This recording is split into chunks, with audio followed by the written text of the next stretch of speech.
This is a quotation I saw in medical school by Thomas Edison. It said, "The doctor of the future will give no medicine, but instead will interest his patient in the care of the human frame, in diet, and in the cause and prevention of disease." And one of Thomas's brighter ideas. And when I saw this quote in medical school, I just passed it right on by.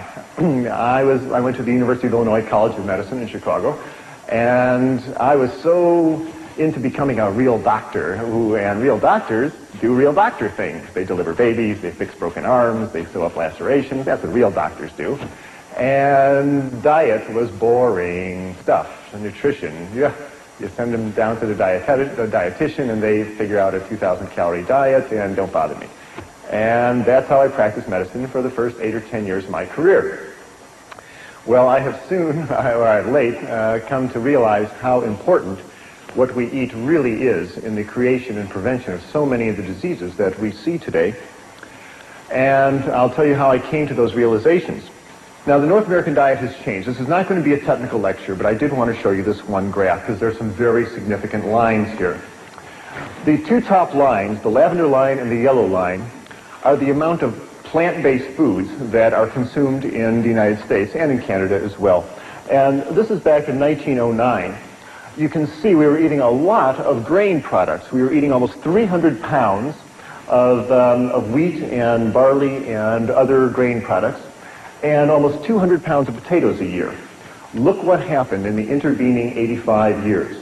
Our consumption of wheat and grain products have fallen to half of their 1909 level, and our potato consumption has fallen to half of their 1909 level. Look what happened to the amount of flesh foods that we are eating. The amount of milk we consume has more than doubled. Our beef consumption has gone up by 50%, and our chicken consumption has gone up by 280%. We are eating a tremendous amount of animal flesh, and we have essentially exchanged a plant-based diet for a meat-based diet. And the results have been just disastrous for both our health and the environment. Consider how much animal flesh most North Americans eat. In their lifetime, the average meat-eating American is going to eat 15 cows. Going to eat 24 hogs, will eat 12 sheep.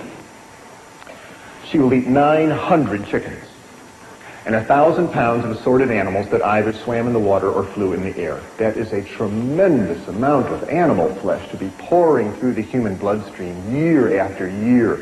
No wonder we wind up with clogged arteries and high blood pressure and cancers and a lot of other diseases, and I'll show you how those two are related. Let's talk about the health effects of an animal-based diet. Here it is, the great American dietary catastrophe in all its glory. I grew up thinking this was good food. What's for lunch, Mom? Oh, I got something good for you, son, she'd say. And she would give me some food like this. And my mother didn't know, and your mother didn't know. They didn't know that the sausages and the eggs and the ham were just loaded with fat and cholesterol. And this is a coronary artery thrombosis waiting for some place to happen. Now, what is the effect on your body when you eat food like this? Well, the effect was brought out very dramatically to me about 10 years ago. I was on the cardiovascular anesthesia service. That's the service that deals with people's hearts and blood vessels. And like all good anesthesia residents, I was making my rounds one evening to see my patients for next morning's surgery. And the last patient I was seeing, I pulled back the curtain, and there was Mr. Phillips. Nice fella, but he was just huge. He weighed 290 pounds. And he was booked for a 4-vessel coronary artery bypass procedure. He weighed 290 pounds. 290 was also his systolic blood pressure. It was also his cholesterol level. It was also his blood sugar level. I called him Mr. 290. Nice guy, but really clogged up in his arteries. And because it was late at night, it was too late to call the blood drawing technician up to draw his blood test. I drew his preoperative blood work into a glass tube. And I put it out at the nurse's station, and later I came by to pick up the blood tube and take it down to the laboratory. And when I looked at the tube of blood, I couldn't believe my eyes. When you draw blood into a glass tube and let it sit there for an hour, it separates out into two parts, and the red clot settles to the bottom, and the liquid part of the blood, the serum, rises up to the top. Here you see two tubes of blood, and the tube on the left is normal serum, is normal blood. Here you see the dark red clot. And this golden yellow liquid, this is normal serum. This is what your blood is supposed to look like. But I looked at Mr. Phillips' tube, and it was just shocking. The serum floating in his tube was thick and greasy white. It looked like Elmer's glue. It stuck to the sides of the tube when I shook it. I went back into the room. I said, Mr. Phillips, did you eat before you came to the hospital? He said, yes. I said, what did you have? He said, I had a double cheeseburger and a milkshake. And when he said that, I realized what I was looking at was all the fat in the beef burger, and the butter fat, and the cheese, and the butter fat, and the ice cream, and the butter fat, and the milk had oozed out into his blood and turned his blood fatty. It's a well-known clinical phenomenon. It's called lipemia, and it happens every time you eat a fatty meal. You turn your blood fatty, and your blood stays this way for 4 hours until your liver can clear it out of the bloodstream. If you are like most North Americans and eat bacon and eggs for breakfast and a cheeseburger for lunch and fried chicken for dinner and ice cream for dessert, you're keeping your blood fatty all day. The stuff never clears out of the bloodstream. You keep your blood fatty for 40 years, 50 years, 60 years. What do you think is going to happen to the arteries carrying all that fat? I will show you what happens to the arteries carrying all that fat in a few minutes, but it's a disaster. There's a lot of fat in the North American diet, and it's hidden in most foods. You can see the fat around a T-bone steak, but most of the fat is in the muscle of the animal, and it's hidden in the dairy products. And most of the folks who present food to us don't want us to think about the fat, especially the fast food industry. They really don't want you to think about how much fat is in their burgers and hot dogs, except one chain of fast food restaurants in Los Angeles. There is one burger chain that is very forthright about the reality of the fat content of their diet, and they come right out and tell you clearly on their marquee about the product that they're selling. Now, if you stood outside the exit door of this restaurant or McDonald's or any other fast food restaurant where people are shoveling in their cheeseburgers, if you stood at the exit door with a needle and a syringe in your hand and drew blood on the people walking out the exit door, what you would see is most of the blood would be as fatty as Mr. Phillips' blood tube. Now, they're all in there making their blood fatty. If you ever have a big cheese pizza and a bowl of ice cream afterwards and you feel a little greasy on the inside, because you really are. You really go greasy on the inside. Animal fat comes in 3 flavors in the North American diet. It comes in the form of red meat, and the fat is in the meat. It is in the fibers of the animal's muscle, and just trimming off the white fat around the edge of the steak really does not lower the fat and cholesterol content significantly of the meat. So red meat is the #1 source of fat and cholesterol in the North American diet. The second is the yolk of hen's eggs. The egg of a chicken is meant to hatch baby chicks. And the yolk of the hen's egg is one of the most concentrated globs of fat and cholesterol on the planet. It is made to power that baby chicken for 21 days with no other energy. And when you run egg yolks through your bloodstream, you turn your blood fatty, just like Mr. Phillips. And the third source of fat in the North American diet comes from that white fluid that comes out of the udder of a cow. Now, cow's milk is a high-fat fluid exquisitely designed for turning a 65-pound calf into a 400-pound cow in a year. That is what cow's milk is for. Now, whole milk has a butterfat content of 3%. That's the cream that rises up to the top. And you drink a 3% solution of butterfat, you're going to turn your blood fatty, as will a 2 and 1% solution of butterfat. But at the dairy, the butterfat is skimmed off, and they concentrate it into huge vats, half the size of this room. And they concentrate the fat to 50, 60, 80, 90% fat. This stuff is so thick you can walk across it. Why do they do that? Well, you do that so you will buy it and eat it. The butterfat is mixed up with air until it hardens to chunks called butter. The butterfat is mixed with sugar and frozen and sold as ice cream. The butterfat is mixed up with cocoa powder and sugar and sold as milk chocolate. Butterfat is mixed up with bacteria and allowed to ferment until it turns into sour cream. A lower fat version is called yogurt. And the butterfat is mixed up with calf's stomach and bacteria and allowed to ferment for about 6 weeks till it hardens into chunks called cheese. These are all forms of butterfat. The folks at the dairy want you to buy the butterfat and eat it. And when you do, you turn your blood fatty. There's absolutely no reason to run butterfat through your bloodstream at any time, and I'm submitting to you that you'll be a lot healthier and happier if you do not. Cow's milk is for baby calves. You have no more need of cow's milk than you do giraffe milk or horse milk or rat milk. Now back to Mr. Phillips. Nice fella, but I was impressed with all the fat in his bloodstream. We took Mr. Phillips down to the operating room, and I gave him 1,000 micrograms of fentanyl and put him to sleep, and the surgeon opened up his chest and opened up his aorta and opened up his coronary arteries. And what the surgeon started pulling out of Mr. Phillips' arteries were great, long, yellow, greasy, sausage-like formations of fat that look like this. What you're looking at is a plug of material called atherosclerosis. And this is the plug of fat that built up in a man's arteries. The artery was a tube coming out at you from the screen. The artery wall has been cut away, and you're just looking at the fat that built up. It started around the edge of the blood vessel and started moving in on the blood flow channel as the years went by. And the blood flow channel got smaller and smaller and smaller till only this dark red spot was left for the blood flow to come through. And when a clot formed here, it stopped the blood flow completely through that artery. And because it happened in this man's right coronary artery, it stopped the blood flow to his heart and bought him a ticket to the autopsy table. This is the #1 cause of death of people in North America. Every 30 seconds on this continent, Canada included, somebody grabs their chest and falls over with a heart attack. This is animal fat clogging up the arteries. When you send this material down to the pathologist and you ask him to analyze it, the report always comes back the same: saturated fat and cholesterol. It's animal fat. The pathology report never, ever, ever contains the words remnants of broccoli, rice, and tofu. It's animal fat. The good news is when you stop running animal fat through your bloodstream, this stuff melts away. This stuff will come off the artery walls, and arteries can open up. And Dr. Dean Ornish in California and Dr. John McDougall and a number of other physicians are now routinely reversing atherosclerosis, having people cancel their coronary artery bypass surgery because they changed their diet and their arteries have opened up. That's the good news. Here is the process happening. Here are 6 arteries coming out at you from the screen. The dark red circle is the artery wall. The pink material is the atherosclerotic material clogging the artery. The white spot is the blood flow channel, which is getting smaller and smaller and smaller. Any organ dependent upon this blood vessel for its blood flow is in trouble. Fortunately, it's a reversible disease. This atherosclerotic material clogs arteries all over the body. It's just a matter of which artery to which organ clogs up first that gives you the symptoms. If the yellow atherosclerotic fat builds up in an artery going up to the brain, you will suffer a stroke. If it clogs an artery going to your kidney, you'll suffer kidney failure or high blood pressure. If the atherosclerotic material accumulates on the walls of large blood vessels like the aorta that takes blood from the heart down to the abdomen and legs, the artery walls become damaged and weaken. They lose their strength. And the high pressure in the blood vessel causes the artery to balloon out, forming an aneurysm, which can then rupture, leading to emergency surgery or death.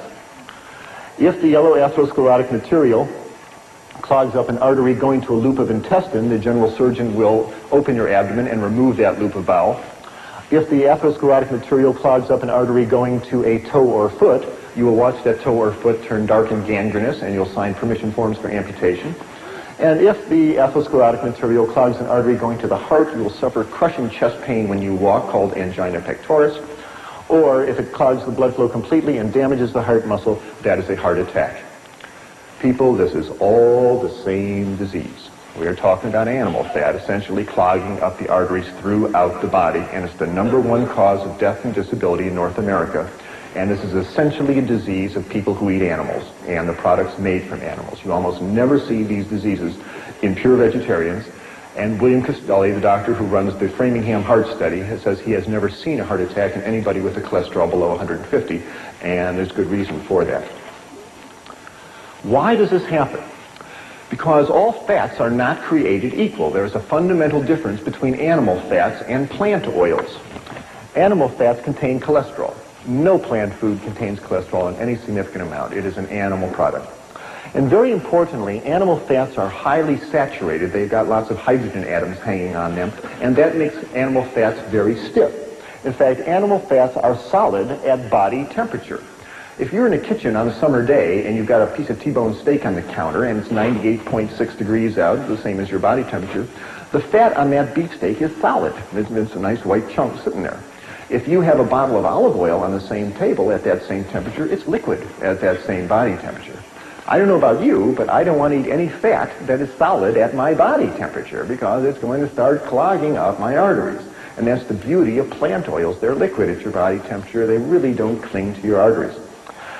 Animal fats contain a substance called arachidonic acid. And arachidonic acid stimulates the creation in the body of a substance called prostaglandin 2. And prostaglandin sets off lots of inflammatory reactions in the body that can irritate the blood vessels, perhaps contributing to atherosclerosis. It may well cause a lot of inflammatory reactions in the joints, the skin, the bronchial membranes, and other places. Plant oils have a substance called linoleic acid, and that gives rise to substances called prostaglandin 1 and 3, and these are natural anti-inflammatories. They soothe inflammation in the body. So people who are on more vegetarian diets have much less problem with inflammatory diseases. Fundamental difference. You have no need to take animal fats into your bodies at all, and I really suggest you meet all your fat needs, and we need about 50 grams of fat a day. Get it from plant oils. You find it in grains have oils, legumes have oils, nuts, seeds. There's lots of oils available in the plant kingdom. That's where you should meet your oil needs, not from the fat of animals. The other thing about fats is make you fat. Animal fats stick to you. When you eat fats of animals, those fats wash through your bloodstream, and as they as they flow through your fat stores under your skin, they stick there. You've got fat cells looking for pre-made fats, and you eat the fat of animals, they stick there. What you see hanging on this man's abdomen really isn't even his fat. That is the fat of all the cows and pigs and chickens and ducks and turkeys and other slow animals that were walking past his table when he had a fork in his hand. It's not his fat. The good news is, if he changes his diet and starts eating rice and vegetables and good plant-based foods, this stuff melts away, and people get leaner. It certainly happened to me. Remember the old nursery rhyme of Jack Sprat, who could eat no fat, his wife could eat no lean? He all went into the surgical wound, and I'm seeing all this fat in these people's arteries. And I did most of my growing up sitting down. She has a hard time getting up, her knees hurt her, her blood pressure goes up, her diabetes gets out of control, so she's usually sitting down. The lesson of Jack Sprat was certainly not lost on me, because back in the operating room in Vancouver, here I was, and now I'm the anesthetist, and I'm standing at the head of the table looking down into the surgical wound, and I'm seeing all this fat in these people's arteries. And I did most of my growing up on a dairy farm in Wisconsin. I've been milking cows since I was 6 and driving tractors since I was 8. And not only was Mr. Phillips eating all these animals, but so was Dr. Klaper. And I was eating cheese and chickens and various other slow animals, and I was getting concerned. Not only should my patients not run all that fat through their bloodstream, but this old doc shouldn't either. So I said to myself, if you don't have to run all this fat through your bloodstream, must you? What is the nutrients in meats and dairy products that if you don't eat them, you're going to be deficient of? So I opened up my books on biochemistry and physiology and nutrition, and guess what?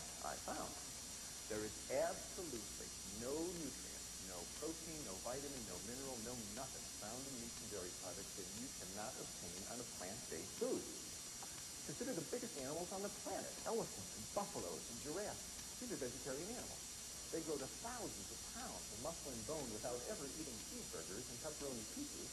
We can do the same. We can certainly build our 140 pounds or whatever it is you need to build in your body. The human body has absolutely no nutritional requirements for animal flesh. If you open up Harrison's textbook of internal medicine, you will find no disease listed acute cow flesh deficiency. And there is no chronic chicken flesh deficiency. There is no such disease because we have no need for these substances whatsoever. Animal fats, they clog you up and they make you fat. 2 good reasons not to eat them. Here's a couple of more. It seems to be fairly clear as study after study comes out that if you are eating large amounts of fats in your diet, you are significantly raising your risk for cancer. If you are a woman eating a lot of fat in your diet, and that's talking about the hidden fat in cheeses and meats, etc., you increase your risk of cancer of the breast. Here are some countries that are compared by how much fat is eaten versus how many women die of breast cancer. And you can see that the Americans and the Dutch, with their big dairy industries, lead the way in not only fat consumption, they lead the way in breast cancer deaths. Thailand is a Buddhist country. They eat very little meat and dairy products, and breast cancers are so rare there, if you find a case of it, you report it at grand rounds. This seems to be a disease of diet, of a high-fat diet. If I were a woman with breasts and I wanted to decrease my chances of getting breast cancer, I would get the fat out of my diet. And that includes excessive amounts of vegetable oil. You need a little bit of vegetable oil, but you don't want to slather 2 cups of corn oil over your spaghetti for any reason. Men are not spared the ravages of a high-fat diet either, because when a man eats lots of animal fats, those fats are turned into male hormones called androgens. And androgens stimulate the prostate gland to get big. In our society, when a man reaches 60 or 70 and his prostate gland gets big, his doctor puts his arm around the patient and says, well, George, that's just part of getting old. Your prostate gland's getting big. No, it's not. That's 70 years of running androgen through that prostate gland. No wonder that gland gets big, and prostate cancer is the number one killer of men. And if you compare countries of the world versus how much fat is eaten and how much men die of prostate cancer, sorts out just the same way. The more fat that is eaten in the country, the more the men die of prostate cancer. And again, it's a very rare disease in Thailand, where people eat rice and vegetables and traditional foods. So, animal fats. They clog you up, they make you fat, and they increase your risk for a number of types of cancers. There's 3 good reasons not to eat animal fats, and as I said, there's absolutely no reason to eat them ever. Now, I'm describing problems with eating animal flesh. They have too much fat, and that includes chicken and fish. Fish has a tremendous amount of fat and cholesterol in it, and chicken flesh is very fatty food. If you ever watch your mother make chicken soup, you ever see all that fat that rises up to the top there? Don't kid yourself that chicken is lean meat. It is not. There's just as much fat and cholesterol in chicken as there is in beef. Animal muscle is animal muscle, and when you eat it, it raises the level of fat in your blood, and you do not need it. There's another problem with eating animal flesh. It has too much protein. Now, when I was in medical school, I never heard the words too much protein. I thought the more protein, the better. Put them on a high-protein diet to make them strong. Tain't so. You better believe there's such a thing called too much protein, and most North Americans suffer from it. First of all, what is protein? Protein is the building block material that you use to make the hard structures of your body. Your fingernails are made of protein, your hair is made of protein, your bones are made of protein. It's the brick of our body. It's a solid substance. Now, you don't need very much protein during the day. You only need about 30 grams of protein a day. That's the weight of 10 pennies, okay? Imagine 10 pennies in your hand, that's how much protein you need. But look how much protein the typical North American consumes. On a typical North American eating day, a typical American who has bacon and eggs for breakfast and a glass of milk, who has a cheeseburger and milkshake lunch, and has a beefsteak dinner with a glass of milk and some ice cream for dessert, is clipping along at 150 grams of protein. That is a 5-day supply of protein. That is too much protein. Why? Because your body can't store protein. You can store fat, you can store carbohydrates, you can't store protein. So what happens? Well, your liver starts breaking down that protein, and as it metabolizes it, it releases all sorts of toxic nitrogen-containing wastes like urea and ammonia and amino acid fragments. And these have a detrimental effect on the body, because as all these amino acid wastes go through your kidneys, it makes you lose calcium out of your urine. Why does that happen? Because there's fundamental differences between animal protein and plant protein. And I'm talking about the protein in meats and dairy products. Animal proteins contains amino acids that have sulfur, and sulfur makes extra acid in the body. And as acids walk through the bone, they dissolve calcium out of the bones. Plants have much less acid. Animal protein is very concentrated. The muscle of an animal is the most concentrated protein on the planet, and so there's a big bolt of protein that goes into your bloodstream as soon as you eat it.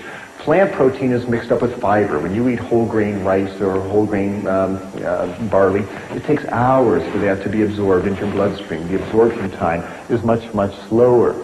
So the less acid nature of plant protein and its slower absorption rate means it's much gentler in the body, and it doesn't pull calcium out of your body. That's a very significant phenomenon. The phenomenon of protein pulling calcium out of your body is appropriately called protein-induced hypercalciuria, too much calcium going out in the urine. What I'm saying is, and it's well documented, when you eat a big bolt of animal protein, whether it be red meat or chicken or fish or even milk, the acid nature of the protein washes through the bones, dissolves the calcium, which then goes out in the urine. And what I'm telling you is that every time you eat a piece of chicken, and every time you eat a piece of fish, ladies, for the next 3 or 4 hours, you urinate calcium out of your body down the toilet. And the investigators who documented this many times clearly say that high-protein diets cause a negative calcium balance, even in the presence of more than adequate dietary calcium. Even if you are taking calcium tablets and drinking milk, protein is such a potent yanker-outer of calcium out of your body that you will not be able to keep up with the calcium loss.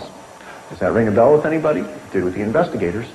They said that osteoporosis, thin, crumbly bones that fracture easily, would seem to be an inevitable outcome of continued consumption of a high-protein diet. In our society, we are told that the cause of osteoporosis is not chewing up enough calcium tablets or not drinking enough cow's milk. And you're really told to believe this. There's a lot of medical evidence that says this just is not so.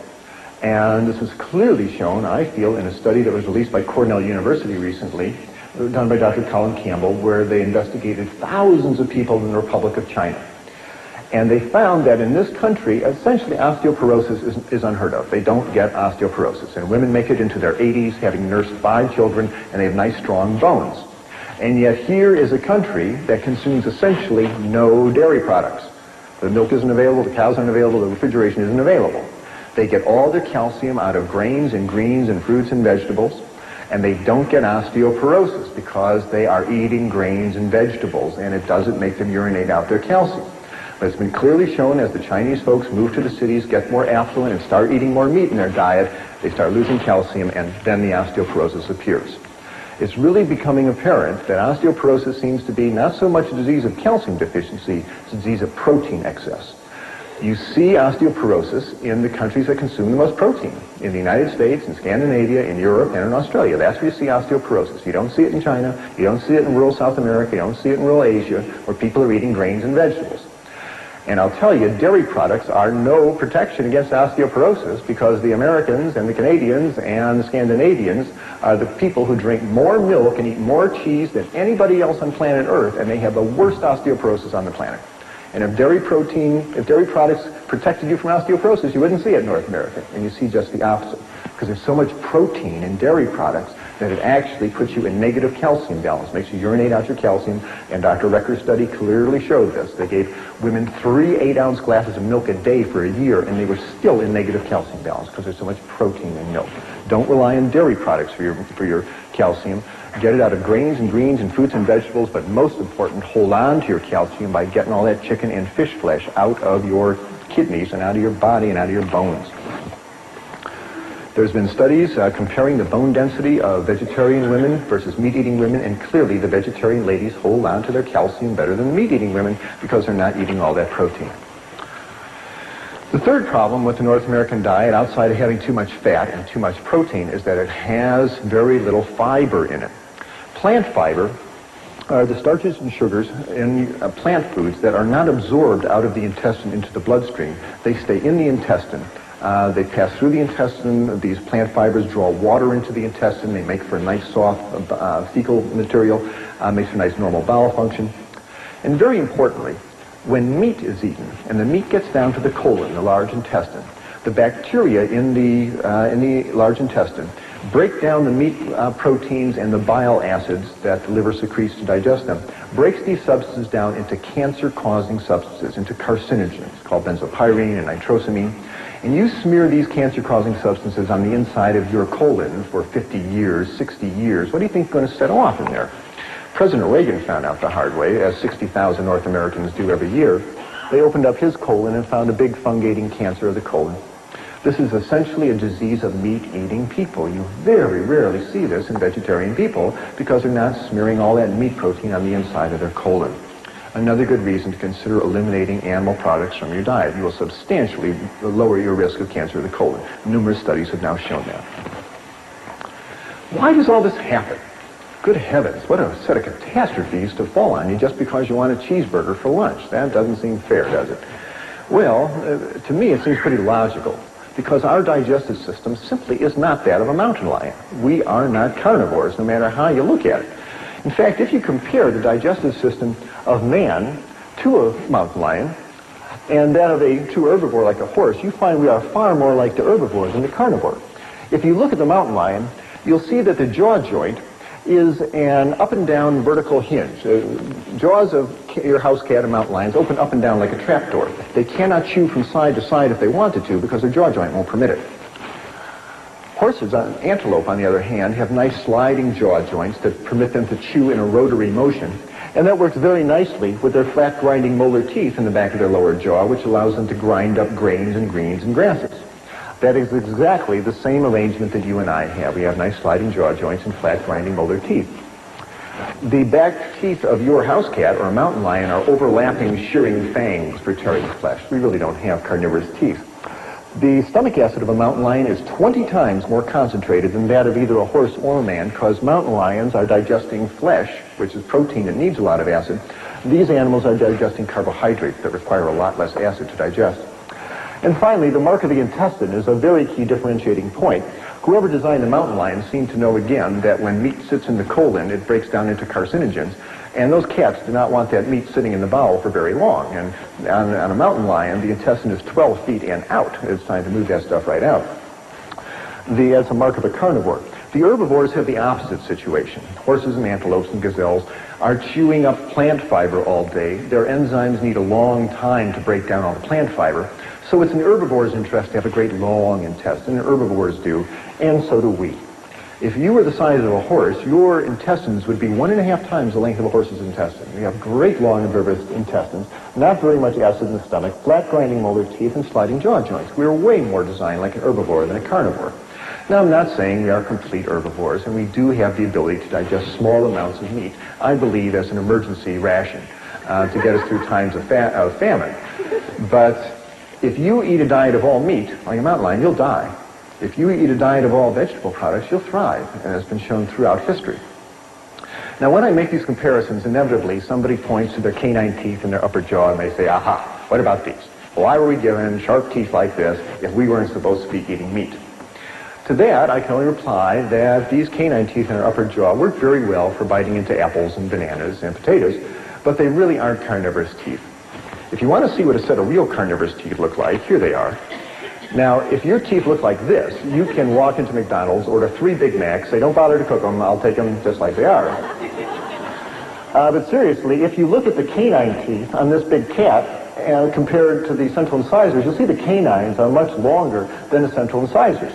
If you look in the mirror at your own teeth, you'll find that your canines are shorter than your central incisors. They just don't work well for biting through flesh. And if you think they do, run this little thought experiment. Imagine running out to the nearest cow you see, jump on its back, open your mouth, and take a big bite out of its backside. Now what are you going to find? You're going to find that your mouth is very small, and that your teeth are very short, and that you can't bite through that animal's hide, let alone its muscle, and you're going to get bounced off that cow and walk away very hungry. So the effects of an animal-based diet on the human digestive system and the human body has just been disastrous. It has led to an epidemic of clogged arteries, of obesity, of cancer of the colon and the breast and the prostate gland, drains calcium out of our bone and gives us high blood pressure. And fats on the body soak up insulin, and insulin is what you need to burn up your blood sugar. And people who are obese frequently have adult onset diabetes, and they can't handle their blood sugar. As people get leaner, their fat stores go down, that frees up their insulin, and many patients in my practice have had their diabetes go away because they get nice and lean and they've got plenty of insulin that works. And this has been my experience in my medical practice. When I saw Mr. Phillips and all that fat in his blood, and I decided to change my diet, wonderful things happened. I learned how to make a couple of good breakfasts and lunches and dinners. And I took a walk every day, and something remarkable happened in my body. First of all, and most clearly, a 20-pound spare tire of fat around my waist, which I couldn't shake, even though I was running 5 miles a day. That spare tire in 6 weeks just melted right away, and I started waking up in a nice lean, light body, and it felt great. My cholesterol level dropped down from 220 down to 140. My blood pressure, which had been 150/90, dropped down to 110/70, and it felt wonderful waking up in a nice, lean, light body every day. Well, with that, I knew that there was not only a change in my life, but there was a change in my medical career happening, because there I was learning to be an anesthesiologist, and I was literally spending my day putting people to sleep. And I felt that if I wanted to be a good physician and keep people out of hospitals, it was time to help them wake up. So I had 6 months left in my residency, but I went to the head of anesthesia and said, sir, as much as I enjoy anesthesia, I'm going back to general practice. And I did. And I moved down to Florida, and I opened up a little clinic. But this time I was smart. In the clinic, I put in a little kitchen, because you just can't tell what people not to eat. You got to say, here's what you eat. And I had a vegetarian chef come in, and we showed people twice a week how to cook grains and make salad dressings, and we showed them breakfasts and lunches and dinners. And those people who could eat in that delicious style, and it's delicious, and take a walk every day, noticed the same wonderful changes I did. I'd have them come in the office and step on the scale and get their blood pressure checked. And as the weeks went by, this marvelous downward progression of numbers started showing up on their chart. Their weight would go down by about 2 pounds a week if they were overweight. If they had high blood pressure, the blood pressure would come right on down. If they had high cholesterol, the cholesterol level would come right on down. If they were diabetic, their blood sugars would come right on down to normal.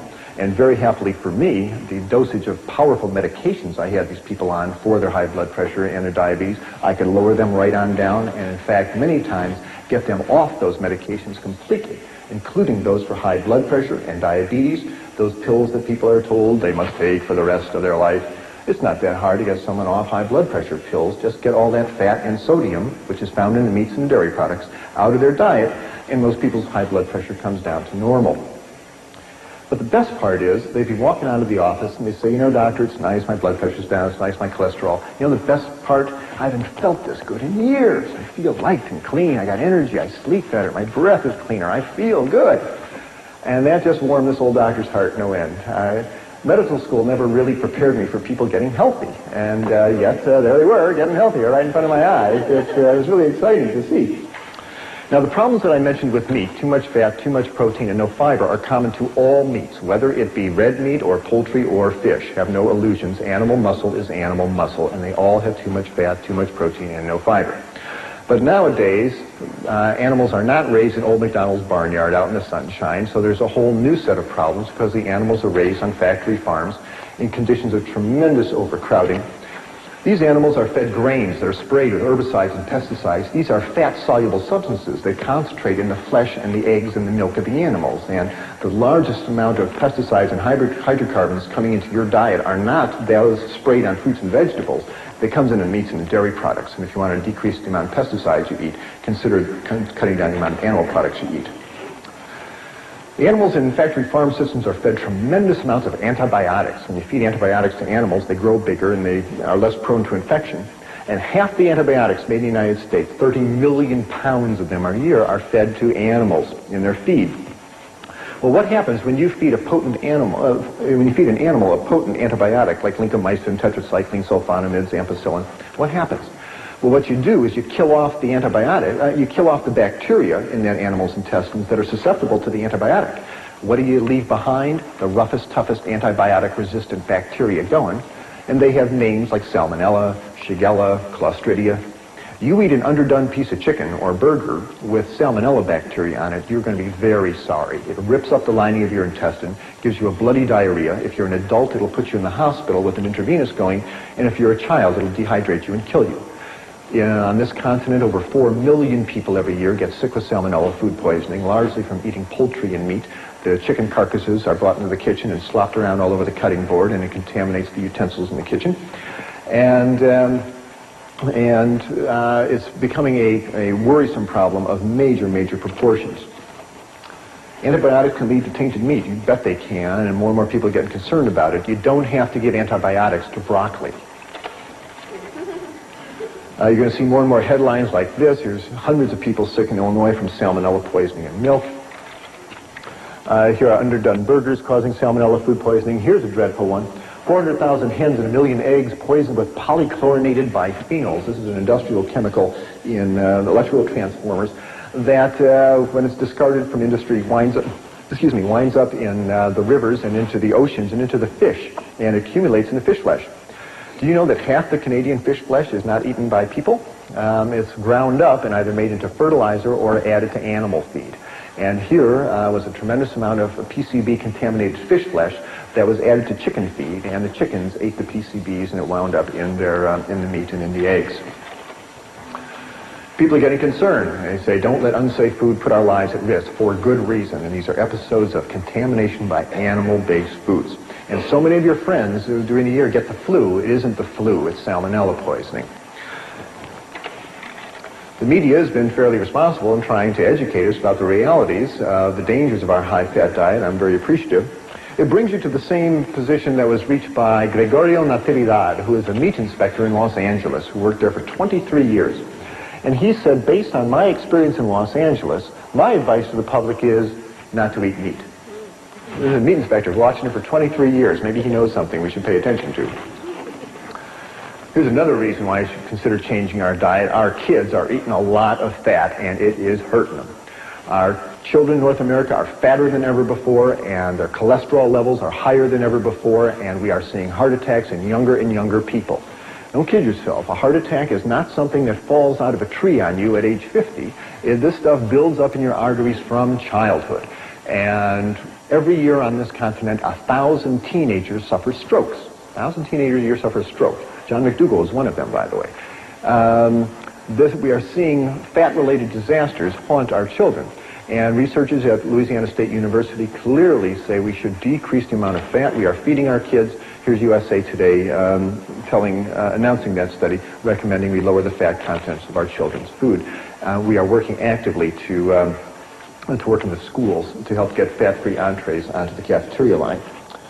High blood pressure, nasty disease, and it leads to strokes and heart attacks and kidney failure. Why do people get high blood pressure? Well, one way to view it is to consider the analogy of a garden hose. If you have a garden hose with a certain diameter and you have water flowing through it, there's going to be a certain pressure in that hose. What if you wanted to raise the pressure in the garden hose? Well, there's two ways to do it. One is to make the hose narrower. That will raise the pressure. The other thing to do is put more water through the hose, and that'll raise the pressure. Well, that's exactly what happens in our arteries.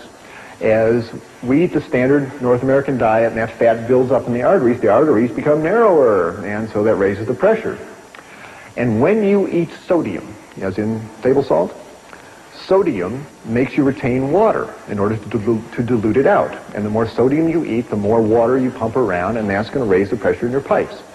Guess where most of the sodium is found in the North American diet?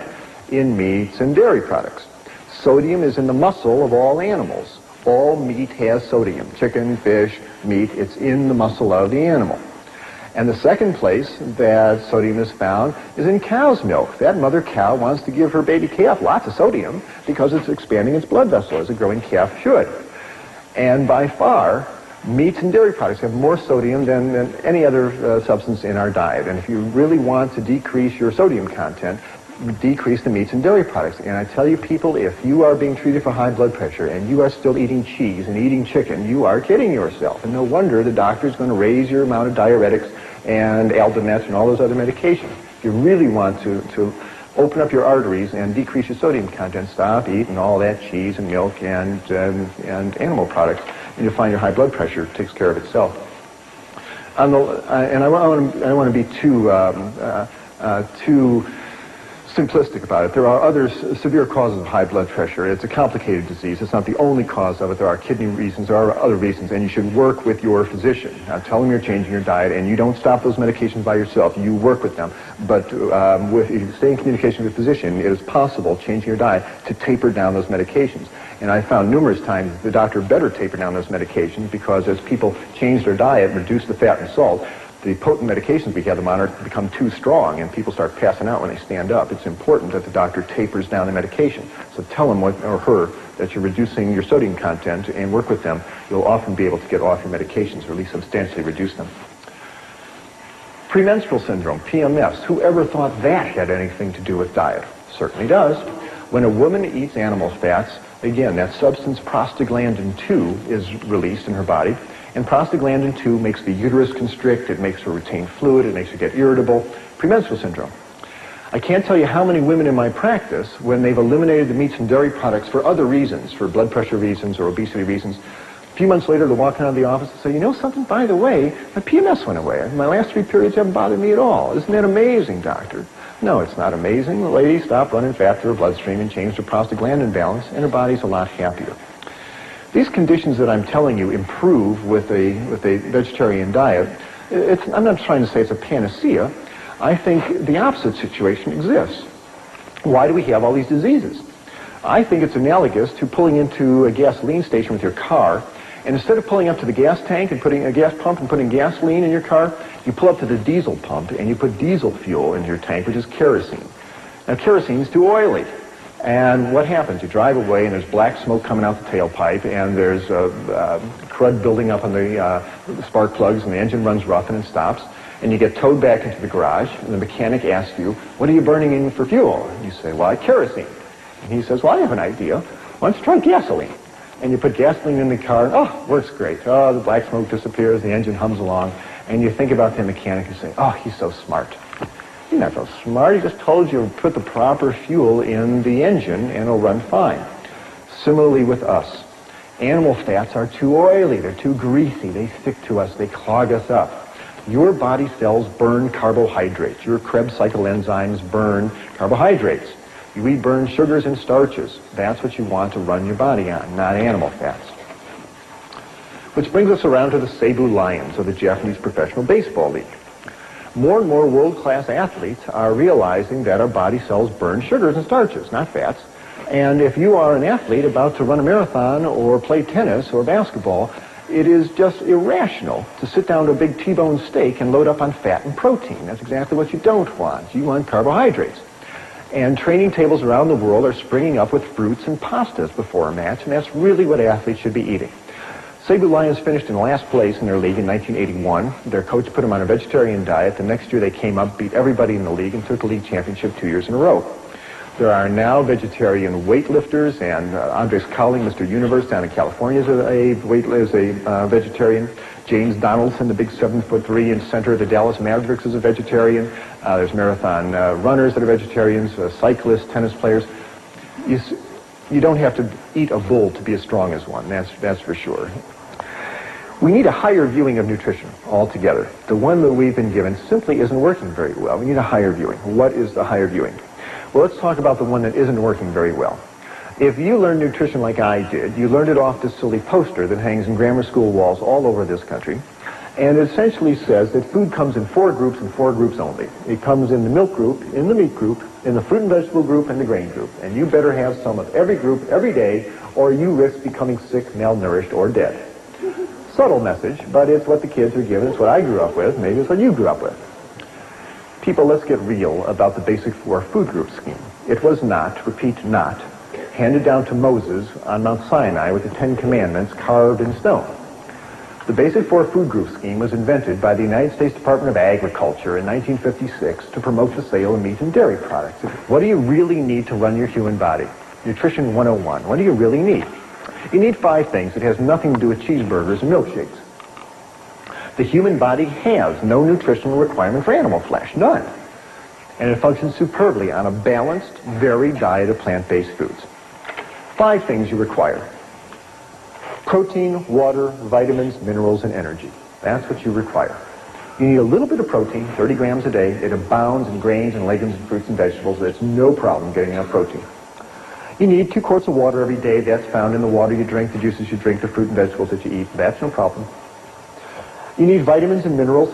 They are found in green and yellow vegetables. Have a nice salad every day, a couple of carrots. You get all the vitamins that you need and all the minerals. We'll talk about vitamin B12 in a minute. Even that comes from plant-based foods. And you need energy to fire your muscles and make your nerves work. The energy is found in the sugars and starches that are found in fruits and vegetables and starches, and oils that are found in whole grains and avocados and vegetable oils. There's plenty of energy available. That's all you need. Protein, water, vitamins, minerals, and energy, and a little bit of fiber to keep the intestines working normally, but that's an automatic if you're eating whole grains and fruits and vegetables. That's all you need to run your human body, and all of these are found in plant-based foods. You never have to eat an animal if you don't want to. But where are you going to get your protein? Perennial question posed to vegetarians. The same place that elephants and buffaloes and giraffes get their protein, you get out of plant-based food. Grains are loaded with protein. In your diet every day, you need 5% of your calories as protein. Grains are 10% protein. So all the breads that you eat, the dinner grains, rice and barley and millet, lots of protein. The pastas that are made from whole grains, lots of protein. Legumes, anything that grows in a pod is a legume. Beans, peas, chickpeas, lentils, 25% protein, loaded with protein. Green vegetables. No one ever told me broccoli has lots of protein. It sure does. 15% protein in green vegetables. Nuts are a nice source of protein. People say, oh, I don't want to eat nuts. It makes you fat. Not if you're not running butter fat and cheese and egg yolks through your bloodstream. Have a handful of almonds. It's not going to hurt you, and you can use the calcium and the protein for good advantage. Sprouts are a nice source of protein. So are seeds, sunflower seeds, sesame seeds, pumpkin seeds. Lots of protein available. You cannot consume a calorically adequate 2,000-calorie diet made up of grains and legumes and green vegetables, nuts, sprouts, and seeds without guaranteeing yourself 50 grams of high-grade protein. It's in the plant foods. And you don't have to combine grains with legumes. That whole wives' tale that they're incomplete proteins is a myth. All plant proteins are complete in and of themselves. Grains are complete proteins, beans are complete protein, greens, well, they're all complete. If you want to combine them, that's nice, but have no protein neurosis that if you don't put tofu spread on your whole wheat bread, that is a waste of time. They're all complete proteins all by themselves. And protein from plant foods do not yank the calcium out of your body the way protein from animal foods do. Where are you going to get your calcium? If you're not drinking milk, get your calcium from the same place cows get their calcium. I mean, think about it. Cows don't drink milk. Where do they get the calcium? They get it from green plants. All green plants have calcium in it, and all the broccoli and collards and kale that you eat. Nuts have calcium, seeds, grains. Calcium's in all plant foods. It's easy to get enough calcium, and again, the important thing is that if you're not eating all this concentrated protein in the chicken and the fish, you'll hold on to your calcium, and you'll avoid osteoporosis. By the way, the ethnic group with the worst osteoporosis on the planet are the Eskimos, who eat all that fish. They wind up urinating out the calcium. They dug up an Eskimo skeleton of a lady who died 500 years ago in the ice. She had terrible osteoporosis. So what in the world do you eat? Good heavens, he's taken fish away from us and cheese away from us. What is there left to eat? Well, I really think we ought to be basing our diet on grains. Here is a cross-section of a kernel of wheat, but all grains, barley, oats, millet, rye, they're all basically built the same way. Here is the new young wheat plant, and this is the germ, and it's rich in protein and vitamins and minerals and oils, and it's a great source of protein and minerals for us. Here is the starch, the carbohydrate that fuels the little plant. It fuels us just beautifully as well. And all this is wrapped in a layer of bran, the fiber, and it is an excellent package of nutrition for us. Now, who eats grains, you must say? We're not horses. Who eats grains? Well, we do. All the whole grain bread that you're eating has lots of nice protein and fiber in it. And you can have 4 slices of this a day. You will not get fat. It's just carbohydrates and water and fiber, and you'll either burn it or pass it out. I hope nobody is eating white Kleenex bread anymore. If you're going to be eating whole grain bread, get the benefits of all the bran and the protein and the fiber as well. Cereal, nice source of whole grain goodness, and there's lots of good whole grain cereals available in the supermarket these days. This material is called tofu yogurt. I'll tell you about tofu yogurt in a minute. You can cook grains up and add a nut butter like sesame seed butter and turn it into a nice grain loaf, and it takes the place of meatloaf, and you serve it with gravies and sauces. You can take this same grain mixture and mix it up into burger patties and make grain burgers, and it takes the place of hamburgers, and you serve it on a bun with lettuce and tomatoes and sprouts. One nice thing to do is one morning in your kitchen, make up about 50 of these, wrap them in wax paper, and put them in your freezer.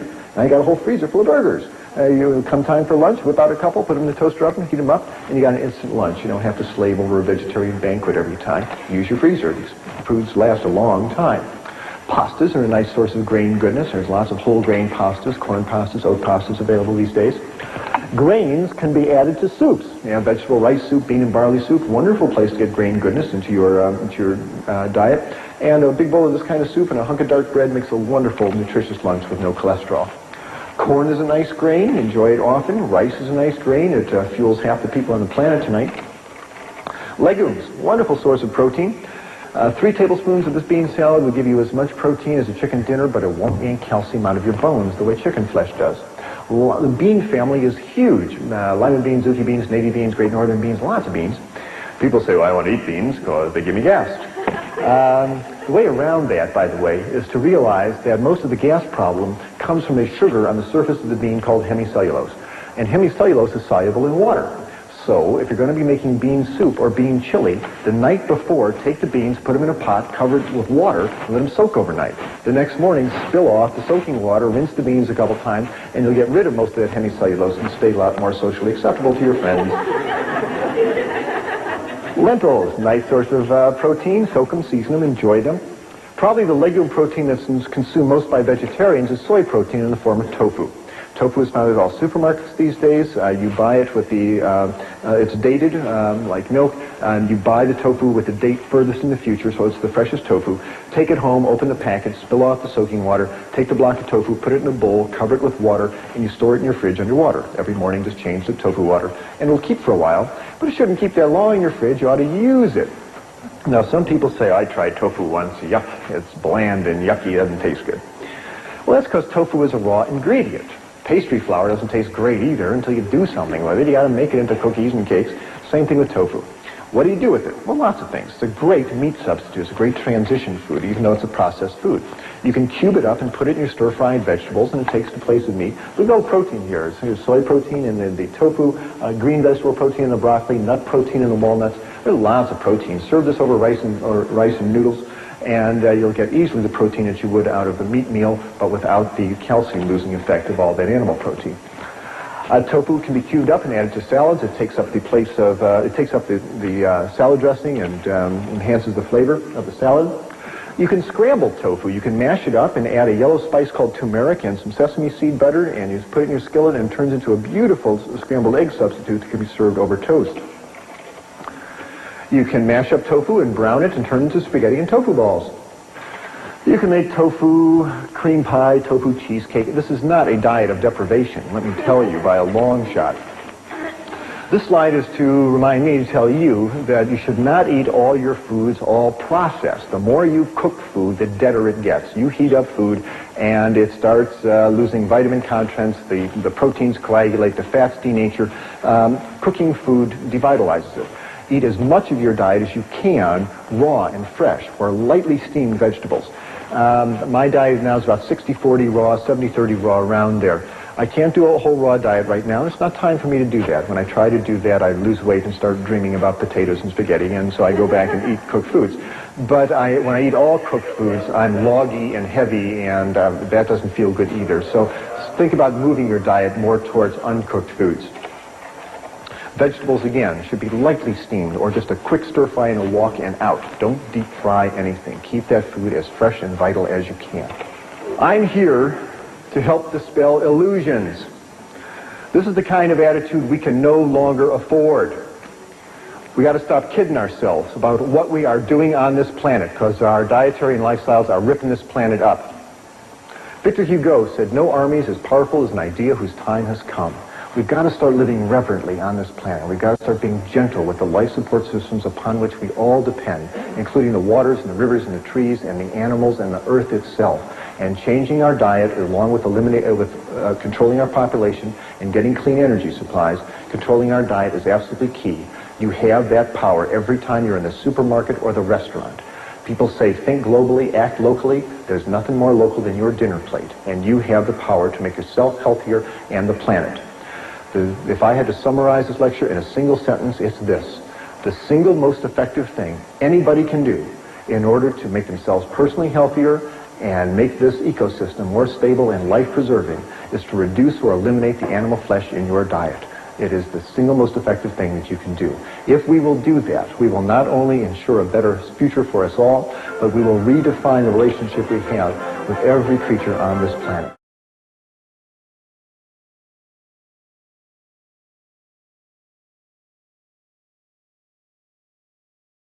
How do you see things moving on now from when you first did that DVD? It hasn't changed. A diet of plant-based foods is certainly health supporting, there's no question about that, and medical research over the past quarter century has certainly borne that out.